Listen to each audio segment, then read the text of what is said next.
നമസ്കാരം. ഈ ഒരു ഷോട്ടിൽ നാം കാണുന്നത് ടെന്നീസിലെ ഗ്രാൻഡ് സ്ലാം ടൂർണമെന്റ് ആണ്. 2024 നോക്കുക. അപ്പോൾ ഒരു ഷോർട്ട് കട്ടിലൂടെയാണ് നമ്മൾ പഠിക്കുക. ഓസ്ട്രേലിയൻ ഓപ്പണും US ഓപ്പണും പുരുഷ വിജയി ചോദിച്ചു കഴിഞ്ഞാൽ അത് യാനിക് സിന്നർ ആണ്. ഫ്രഞ്ച് ഓപ്പണും വിംബിൾഡണും പുരുഷ വിജയി ചോദിച്ചു കഴിഞ്ഞാൽ അത് കാർലോസ് അൽക്കാരസ് ആണ്. അതേസമയം ഓസ്ട്രേലിയൻ ഓപ്പണും US ഓപ്പണും വിജയിച്ച വനിത ആരിയാന സെബ്ലങ്കയാണ്. ഫ്രഞ്ച് ഓപ്പൺ വിജയിച്ച വനിത ഇഗ സ്വിയാടെക്, വിംബിൾഡൺ വിജയിച്ച വനിത ബാർബോറ ക്രിജിക്കോവ.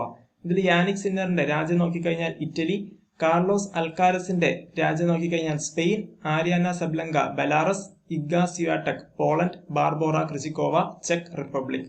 ഇതിൽ നിങ്ങൾ കണ്ടുപിടിക്കേണ്ടത് 2024 കരിയർ ഗോൾഡൻ സ്ലാം നേടിയ പുരുഷ താരം ആരാണ്.